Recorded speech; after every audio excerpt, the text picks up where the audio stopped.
Hi, I'm Wengie, and I'm so excited to be part of the Creator Capsule.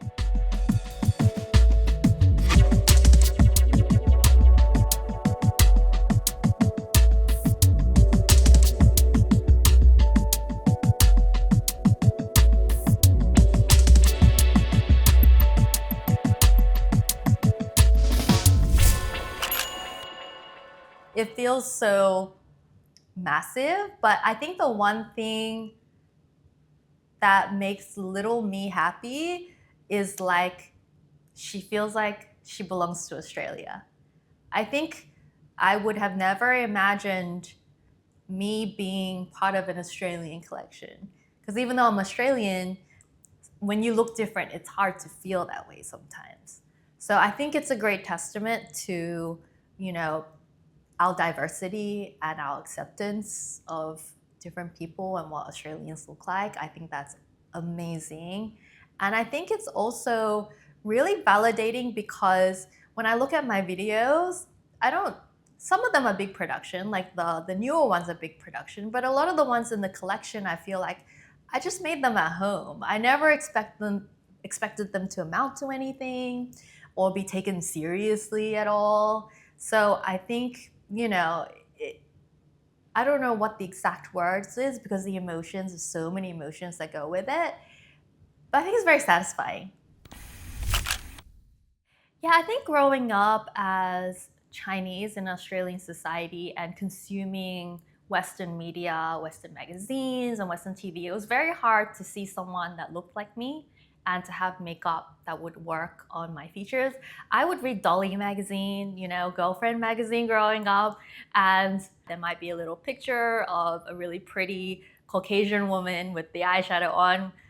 It never really looked the same on me, let's just say. So it was like really hard to find media to really that was flattering on my features, basically. So it was a lot of like experimentation, a lot of disappointment. Luckily, we also didn't have camera phones at the time. So even though I made a lot of mistakes, they were also not recorded, which is perfect. But yeah, I think when I started watching Asian music videos is when I finally went, oh, these people look like me. Oh, I can see how they do their makeup, how they do their fashion, and oh, it's actually flattering on me.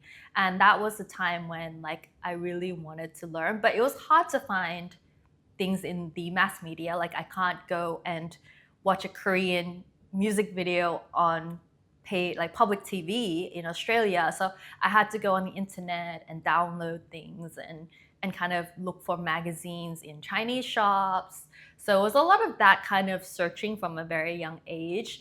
So yeah, it just wasn't available easily, let's just say.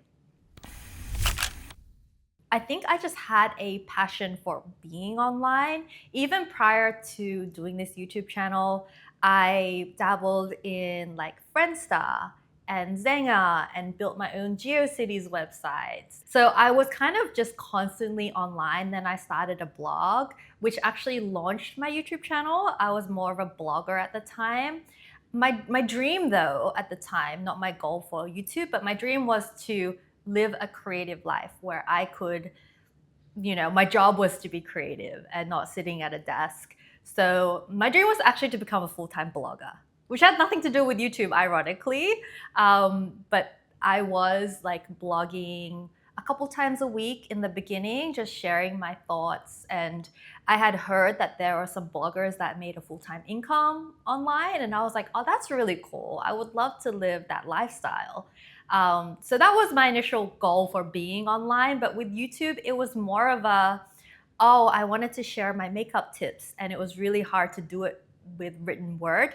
So video was just like a natural kind of extension of that. But then over time, I realized the community on YouTube was very engaging versus if you post a blog, you might get 1, 2, or 3 comments, and that would be a great blog.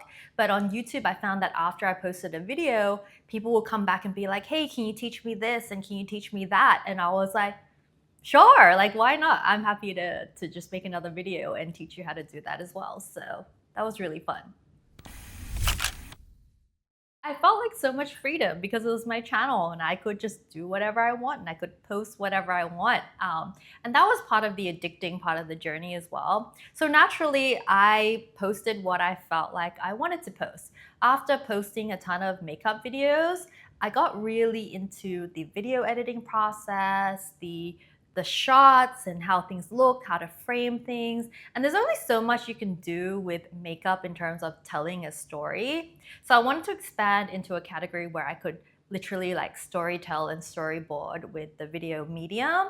And so I started thinking about what about life hacks, because I could do more different kind of shots. And then from there, I explored doing like DIYs, because when I was young, I loved making things. And yeah, I just loved arts and crafts, and it was just a great way to explore like being like just having fun again, because I think how else are you going to do arts and crafts being an adult? Like there's really no excuse. So I was like, what if the excuse was my content, you know? So it was really fun. And then from there, like I've always wanted to be a Spice Girl. So natural progression, do music, pop, candy, pop, fun music. So yeah, I was like, why not? Why not just do that? I think the feeling I get when I think about all my work being archived is one, I never thought I'd end up in a museum of sorts. It feels very full circle, like being a little kid and seeing like things in a museum that's been archived that you read about and learn about. Like I can't really wrap my head around it yet.